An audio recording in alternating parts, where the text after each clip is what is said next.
Hey everybody, we are back. You are tuned into another episode of the Flea Flicker Show. We are your hosts. I am Fred. That is Dre. We drop new episodes, not during the season anymore because it's over with, but we're bringing some off-season adventure and advice throughout 2024. So make sure to listen and subscribe on YouTube and wherever you get your podcasts.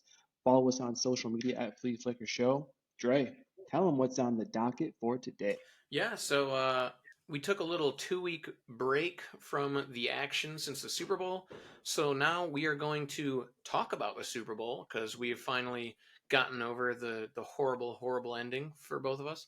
So we'll talk about that a little bit, and then after that, we'll get into some franchise tag target or candidates because it is now open and already someone has been franchise tagged. So we'll talk about that a little bit. We might hit free agency. We're going to hit the Senior Bowl because that happened. And Gloss over that real quick. yeah, That should be pretty quick. I think that's about what we got, right? Yeah, that's about it. So I'm getting started with the Senior Bowl, or not Senior Bowl, Super Bowl. Sorry, Super Bowl. two bowls. We're starting with the big one, the Super Bowl. 2 weeks ago, it happened.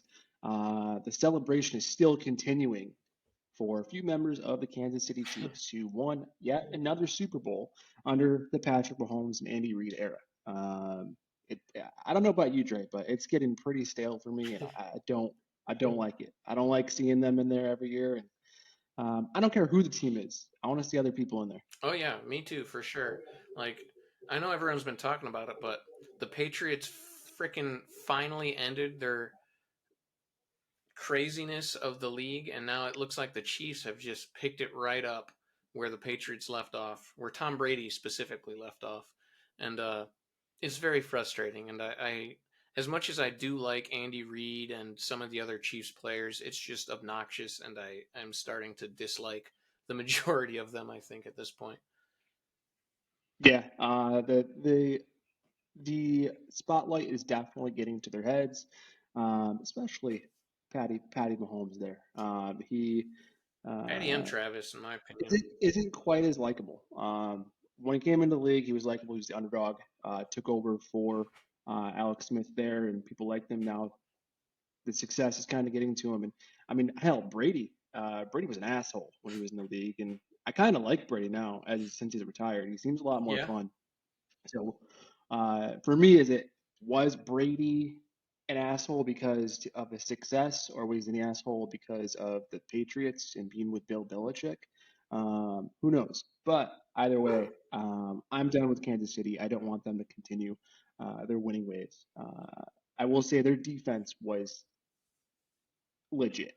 Like their defense is why they won the Super Bowl. Spags, baby. It's what kept them in every single game. It won them games. Teams were averaging 17 points a game in the playoff run against that defense. So that defense is the reason they won that Super Bowl. And I mean, to hold San Francisco to 20 something points is no hard. It's no easy task. Yeah, no, I 100% agree. And honestly, I think Spags is overdue for another head coaching opportunity at this point. He had two Super Bowls with the Giants before this, and then he goes to Kansas City, and he has three with them as their D coordinator now. Clearly, he is like the best defensive coordinator like of our era. I think at this point, I don't think it's crazy to say that, and I think No, somebody should dude, hire the him. dude performs.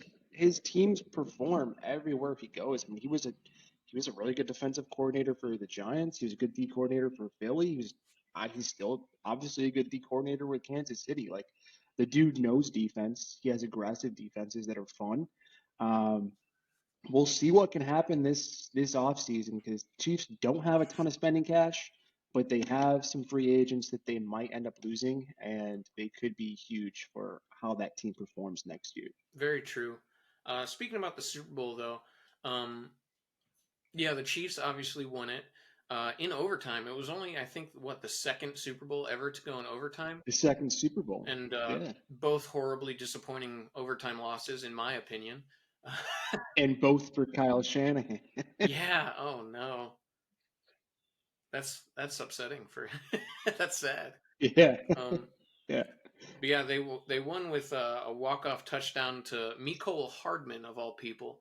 That was his first touchdown of the season, and it was the Super Bowl winner in overtime. I thought that was pretty And he funny wasn't even on the Chiefs for most for of the most of year. the season. He was on the Jets. Yeah, he was like the receiver. I guess him and Juju both were the receivers that like the Chiefs gave up on. They just threw him away from the team, and then realized that they actually needed a receiver and brought him back, and he wins them the ring. It's amusing to be honest. Sorry, it's a little ironic, isn't it? Yeah, the 49ers played weird too. Like I don't think they ran enough with Christian McCaffrey, and they made some head scratching decisions throughout the game. Um, Hmm. Brock Purdy was playing pretty good for the most part, but it's still like they should have put more into McCaffrey. I feel like I don't know what they were doing out there. It was kind of like the whole Ravens loss. Like what the heck were they doing? There was no run game in either of those games. It's weird. Yeah, yeah. McCaffrey's their best player. Like they should have lived and died by McCaffrey. Hmm. If they ride McCaffrey and they do not succeed, I don't think that people would blame them because they're trying to get their best player involved and trying to get the best player on the field involved, really. Um, you can argue Patrick Mahomes there, but Yeah, the best athlete, the best player is McCaffrey in that game. And for him not to be the focal point is huge. Purdy played respectably well. He did make some mistakes there. Um, he didn't have an amazing game, but it's tough defense to have an amazing game against. And but he did all right. He did fine. There were some mistakes though. He did miss the wide open Debo. He missed an Ayuk. true. Missed George Kittle on a route. So I mean, a little bit more consistency there. They could have easily came away with this win. When pressured, again, it's what I said earlier in the year. When pressure was put on Purdy, he kind of folded. So when Spags brought the house and there was the blitz there in his face, he rushed his decision making and he didn't make the smart decisions. He missed a lot of receivers that way. Yeah, And I think that's just going to be a learning experience that he has this offseason. He's very young trying to quarterback. adjust to that pressure. Yeah, yeah, It's literally his first season as their starting quarterback. So I mean, yeah. for a full season. Yeah, Um, did you see the speaking of what you were just talking about, like the last 49ers offensive play right before they kicked the field goal in overtime? They Chris Jones went unblocked towards Brock Purdy, and Brandon Ayuk was wide open for a little inside route for a touchdown, but Purdy had Chris Jones in his face and just threw it yeah, away. I saw It made that. me so sad. Yeah, once again though, it shows the importance of a composed QB, but also an offensive line that can allow the QB to have just a little bit of time there. Block the best player on defense, please. Yeah, yeah. Because I mean, to let Chris Jones get in there practically when the ball is snapped, like Like even if someone just it's like just chipped him as he ran by, Purdy might have had enough time to get that throw off. yeah, yeah. It's tough. Did you see the the 49ers players seeing how they didn't know the overtime Yeah, rules? that's pretty crazy to be honest. But I think it's funny because regardless if they knew the overtime rules or not, they still would have yep, lost because they still didn't score a touchdown. um, and the Chiefs did yeah, score a touchdown. So even if they knew the rules, they still would have lost. And um, so then they throw their coach under the bus for not preparing them properly, but they still would have lost. yeah. Anyway, post Super Bowl though, the Chiefs they partied hard. They've been They partying partied hard. for 4 years. They've been partying. Kelsey and Mahomes are still partying 2 weeks later, and it's their third Super Bowl. Come on, act like you've been there before, guys. Patrick Mahomes absolutely obliterated, not even on this planet at the parade. Did you see that video where he went to grab his phone out of his pocket, grabbed it, didn't even look at it, and just moved it to the other pocket? No, I didn't. Yeah. He was like he just Oh yeah, I got a phone call here. Takes it out, put it back in this one. I like it that one better. And then he like calls for a fan to throw him a beer. Fan throws him a beer, and he doesn't even attempt to grab it. He just watches it go by. Jesus Christ. No, I have not. I've been staying Absolutely away from all of that nonsense, to be honest. Well, Talia's mom loves Kelsey and the Taylor Swift Mm. relationship, so she is a kind of a Chiefs fan now, little bandwagon Chiefs fan. The only thing I saw from Um, the parade was I saw Travis Kelsey trying to like do a luge with a beer off of the Lombardi, and like he didn't even open the bottle yet, so he was like, and somebody opened it for him and gave it back and was like, oh, ridiculous, man. yeah, it was funny. Couple of frat I will bros. say that with the parade, there was the unfortunate event of the shooting, uh, and God bless. Prayers go out to anybody that was affected by that, Yeah, and terrible event that happens, but seems to be more of a commonplace in today's society, and just a really unfortunate. Um, yeah. yeah. Also on Kelsey, different Kelsey though, Jason partying with Taylor and Travis with Trailer, found a luchador mask on the street and decided to pick it up and wear it the entirety of the night. And the videos of him partying his ass off with this luchador mask on are hysterical. They're so funny. Oh, I saw a post saying that he met a kid that was a huge Chiefs fan that had the luchador mask and asked if he could borrow it, and the kid gave it to him, but he was so drunk that he forgot that where he got it from, and now he's like mailing it That's back why to he the said kid. he found it. Fucking wild Yeah, it's wild, wild times. Kelsey's certainly with his suspenders partying too. his ass off this after the Eagles season's been over. He's been having a lot of fun from the Bills game to the Super Bowl. He's just been living it up. I think a great show. Oh, Hear me Usher. out. Great show. A great show. Usher was good. Usher was very fun. Speaking of So I'll shows, backpedal a little bit. Speaking of shows, Usher was great. That was the halftime show was better than the game. I loved Like it. I loved every part of it. that was It amazing. just kept That getting was better. everything a millennial would have wanted Yeah, in a Super Bowl halftime show. I thought it Lil was. Jon, Ludacris coming out. Oh, Oh man, I was literally about to mention. I thought it was amazing, and then Ludacris came out, and I was like, "This is the best Super Bowl halftime show I've ever seen." Like, it was awesome. I didn't get to watch the Michael Jackson or Prince one live, so it's the best live one I've definitely ever seen. It was very good. I would say like Usher, little handsy there with Alicia Keys. Yes, he was. That's a Yeah, married woman, Swizz sir. Beats. Swizz Beats gonna he's sweating at home because He's like, she didn't Usher was tell a me little too nothing close. about this. Yeah. No, that was a really good halftime show. But hear me Oh, out. and the girl on the guitar, I don't remember her name. Oh, that's her. Her, Her. yeah, yeah, Her name is her. yeah. Yeah, yeah. She was No, killing she it. fucking kills. She kills it on guitar, dude. She shreds. Our buddy LJ making our jingle. He's a big her fan. Oh, didn't know that. I watched it with LJ, and he was freaking out when she walked out. Yeah, He was losing his mind. it was great. Yeah, but yeah. Hear me out. Jason Kelsey, really good show opportunity here. Jason Kelsey tours the country during the football season, tailgating with all the fans at every stadium. And like rates the tailgating of every stadium. Yeah, That'd be I kind think of that'd be an legit. amazing show. He's so likable. He's such a huge personality, and he is he just it just seems like he'd be such a fun, fucking awesome Yeah, character to have on a show.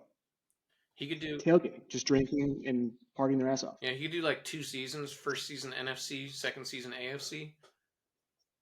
There you That'd be kind go. of sick. I think I might watch it, to be honest. There you go. I would watch it 1,000%. he, One ooh, thousand percent. he could bring like Ryan Fitzpatrick with him as his co. I couldn't think There of you anyone go. off the top of my head that's better than Fitzpatrick because he was hilarious Gronk. with the Bills too. Fitzpatrick and Gronk. Oh, Gronk? Actually, no, yeah. Kelsey and Gronk. That would be sick. 'Cause Fitz is already hired anyway. Fitzy and Kelsey and Gronk would be crazy. They'd be fun. So funny. That'd be fun. So funny. That'd be amazing. Um, yeah, that's pretty much all I got relative to the Super Bowl. Want to jump? Yeah, yeah, for sure. Let's move to the Senior Bowl.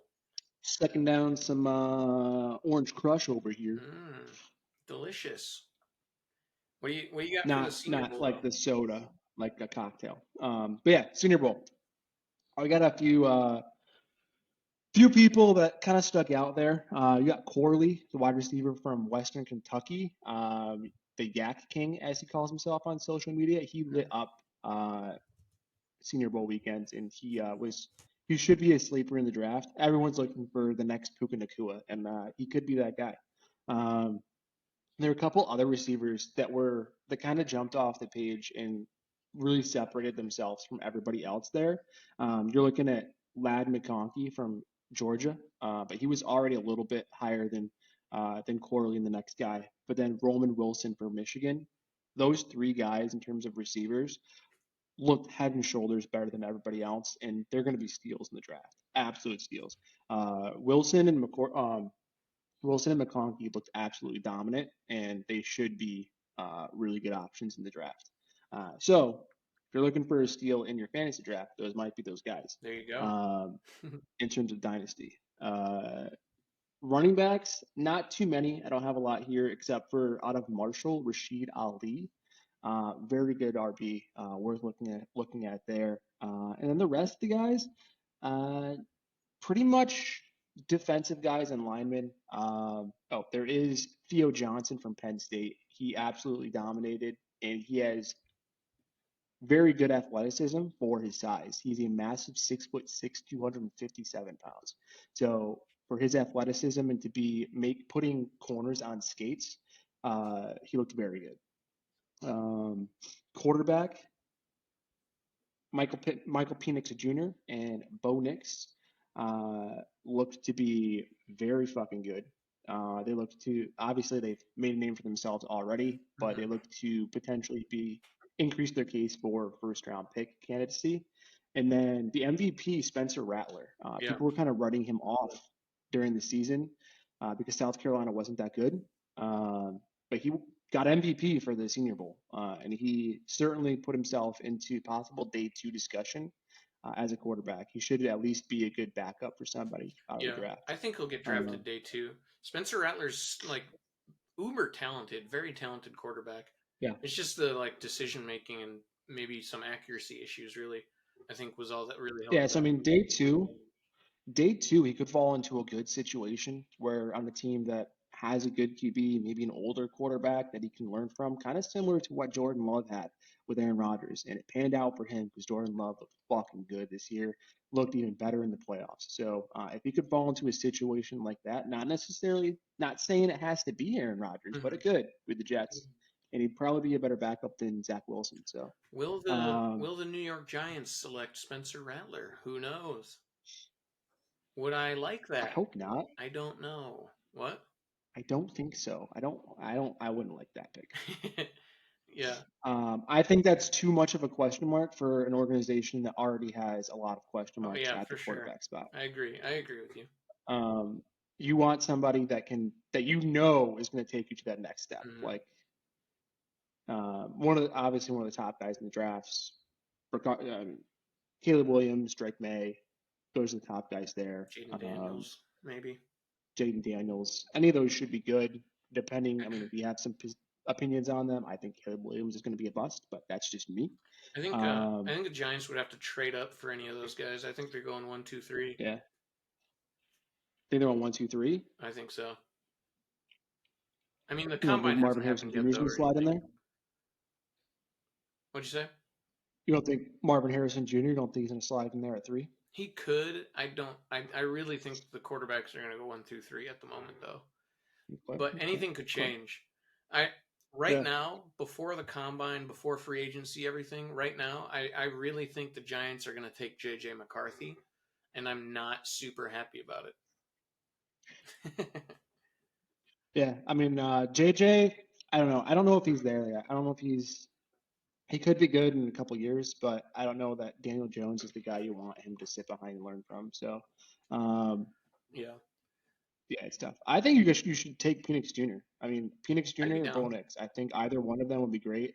I think Penix Jr. throws, in my mind, the best ball in the draft. I like He Penix. puts it on the fucking money, and he wants to win. Like Yeah, uh, the dude can ball, and I think he would bring a kind of a tenacity there. And he's a little bit older, so him and Bo Nix, they're a little bit older. They've been through the ringer a little bit there, and um, I think they can handle it with New York. yeah, I like Michael Penix Jr. The only thing I wonder about him is since he's a lefty, we don't have a very good right tackle, and that would be his Mm. blind side. So I don't know what we would have to do in that. Yeah, you'd have to look at who's available in free agency or the draft Yeah. at right tackle spot. But Anyway, Senior that's all I Bowl, right? got for position players. I'm just going to list off the rest. Brandon Fisk, defensive tackle, Florida State, looked very disruptive. He's a little bit undersized, but he looked to be very good. Teles Fuaga, offensive tackle out of Oregon State. He's massive, 332-pound frame, long arms there. He looked to be very good. Is he Samoan? He sounds Tyler, Samoan. he's got to be Simone, right? Uh, Tyler Guyton out of Oklahoma, offensive tackle, 6'7", 328 God pounds. He's dang. a very raw talent, but he looked like a top 15 potential talent there at the at the Senior Bowl. Hmm. Not saying he's going to be there because I mean Senior Bowl guys probably aren't going to be up that high, Yeah. but talent wise, he looked that dominant on the field. He only has 1 year of starter experience there out of Oklahoma, so a lot of potential there. Theo Johnson went through him, tight end out of Penn State, looked to be very good. Mitchell, the cornerback out of Toledo, very, very good. He called himself the best defensive player at the combine. Well, That will be cocky. at he called himself the best defensive player in the draft, and he looked the part at the Senior Bowl. Hmm. He looked very, very fucking good. He looked like he backed up his talk. Um, can't read my writing here. Robinson, defensive lineman out of Missouri, reminded me of Cam Jordan, and he is absolutely massive. He looked very good. Dayton Wilson, linebacker out of North Carolina State, looks to be an early day two prospect, and he could be potentially very dominant. His only drawback is he does have a little bit of an injury history there. Hmm. Uh, Jackson Powers Johnson, offensive tackle out of Oregon, very versatile and dominant. He can play both guard and tackle. Christian Haynes, UConn interior lineman, dominant one-on-one, and has massive size. And then finally, I have Laitu Latu at UCLA. He is an edge rusher and looks like he can be very, very disruptive with a big first burst in the draft in the NFL. Interesting. Well, Giants need an edge rusher, so that guy I might need to do some more looking at. Oh yeah. Yeah. But that's pretty much it. I mean, there's a lot to be taken from the Senior Bowl, but what really draws you is those position players. So keep in Yeah. mind on those wide receivers and dynasty drafts. I'm pretty excited to see the combine. That starts next week. We're recording on the 27th. Next week is the freaking combine already. I'm excited to see what some of these guys can look like against their other peers that weren't there. I think we should have a combine of ourselves. Everyone's getting together for Mike Koval's wedding, so Oh, we um, should. we should have a little combine of ourselves, determine our fantasy draft order. I agree with you. That would be fun, Yeah, honestly. that'd be fun. Would I it have like to it. I like include that idea. alcohol? I don't know. Got ideas? Yes, 1,000%. Yes. The boozy combine. Yeah. Um, yeah, I don't know if you want to. I know you got to jump soon. I don't know if you want to touch on a little bit of the free agency. Try to go about the franchise tags at least. I'll hit the franchise tag at least. The only guy so far that has been tagged is T. Higgins, a wide receiver on the Bengals. I know the Giants were looking at him as well as some other teams, so it was a little Hmm. upsetting, but it wasn't super unexpected. The Bengals obviously No. wanted to keep him. They tagged him. They're going to try to sign him. Makes a lot of sense. Yeah, yeah, He's it a makes good sense. They player. wanted to sign him, but they are pretty strapped for cap space. So the only really way for them to re-sign him is to franchise him and bring him back in, negotiate a long-term contract. They wouldn't have been able, they would have lost him if he went to the open market because he would have been priced out of their range. Yeah. Some other guys that are expected to get a tag if they don't sign anything. The Panthers' edge rusher Brian Burns, very good Hmm. young player. A lot of teams wanted him. I think the Eagles were trying to trade for him at some point, Yep. um, but it seems like he's going to be tagged and signed. So good for them. They're trying to build a young unit over there. The Ravens, another defensive player, Justin Madubuike. I don't even know how to say his name, to be honest, but he was Yeah, very good for he's very them. good. What was it? Very, very good. I'm just saying he's very good. Yeah, he was a really good on the inside for him last year. He got 13 sacks and played a lot for that really good As improved a defense. defensive tackle, Yeah, at 13 defensive sacks. tackle. Yeah, pretty wild. It looks like they're going to tag him. Then the Bears, their corner Jalen Johnson, he's like the top corner on the market, arguably. Hmm. And Chicago doesn't want to lose him. They're trying to not get their coach fired right now. So Jalen Johnson, if he doesn't get signed before the end of the free agency, there's a good chance, or before the end of the franchise tag deadline, there's a good chance they tag him. Um, Along those words, Colts, Michael Pittman, they really want to keep him. So there's the possibility that they tag him, but that remains to be seen. I don't think he's going to leave the Colts regardless. Jaguars edge Sure. rusher Josh Allen probably going to get tagged unless they make Yeah, a they're deal. strapped a little bit for cash. So Yeah. And then the Chiefs have a couple guys they're thinking about using the tag for. Possibly Chris Jones. He wants to be in Kansas City. I assume they're gonna figure out a way to sign him. And then they also have oh shoot, I can't even think of the other player's name off the top of my head. I the just Jerry had it. Sneed. Yes. Sneed. I think they're probably gonna end up tagging him because he's very Yeah, important. I think he's the best corner on the market. I think he's at least at this point. I mean, I think he's better than Jalen Johnson. And if he went to the free agency with how much cap space the Chiefs have, I think they'd probably lose him Yeah, because he's going to command a bag and he will get it wherever he goes. So, yeah. um, I and if they lose him, their defensive secondary is pretty much shot after that. I mean, I know who's the other guy they had there. Got a blank on his name, but um, the other corner is very good too. But Snead commanded that defense. He locked down whoever the other team's best receiver was. Yeah, for sure. That's why I think I agree with you, and I think they're for sure gonna franchise tag him. Um, Another guy in the defensive backfield, the Buccaneers, Antoine Winfield Jr. Um, might be the best safety in the NFL, arguably, of course. Um, they definitely don't want to lose him in Tampa, so there's a chance that they tag him. That would be a bit expensive for a safety, but he's a very important Mhm. safety in their system, so it would make sense to tag him. And then the only other defensive player I wanted to talk about is the Dolphins D lineman Christian Wilkins, who I fully expect if he hit free agency, he would leave the Dolphins because someone would pay Yes. him a ridiculous amount of money.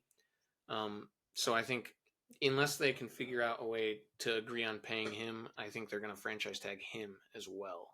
Yeah, if he left, I think I'd have him possibly going to like a team like the Titans or Commanders, teams that are going to have a lot of money and just be able to fork it out, Mm-hmm. just be able to dish out as much cash as possible to him. Yeah, these are all in line with some of the guys that I have. I think going to get franchised as well. Mm-hmm. Kind of on the younger end for the most part. Chris Jones a little bit older, but um, a lot of these guys definitely are Yeah. being priced out, We'll pricing their teams out of contention for him. So yeah. We'll get into more free agents in our next video. We're going to dig a little deeper, other than like these top guys that could be franchise tagged. The only other guys that I wanted to mention because people might be thinking about it are like the running backs: Saquon Barkley, Josh Jacobs, and Tony Pollard. They were all questionable if they were going to get the franchise tag, and the franchise tag for running backs is actually kind of bad with with how much they could be paid. So none of them are going to be getting the franchise tag. It's just too lucrative a contract for any teams to want to sign. So all three of those Yeah, guys might end up being free agents. and they probably will be. I mean, Barkley, it's debatable whether he stays with the Giants or leaves. Personally, I think he leaves. And then same with a couple other guys. I mean, the Cowboys are moving on from Pollard. I think they're going to be in play for either one of those. They do really like the running backs, so it'll be interesting. But like you said, we'll get into it more in the next. But I know you gotta jump, so that is a wrap. That's a wrap on another episode. Again, the best way to support our show is to leave a rating or review on all platforms you listen on, and of course by liking our show. Make sure you subscribe to the Flea Flicker Show on YouTube. Listen and subscribe wherever you get your podcast. Follow us on social media at Flea Flicker Show, and once again, thank you, Flea Flicker Nation, for tuning in. Till next time, boys. Peace.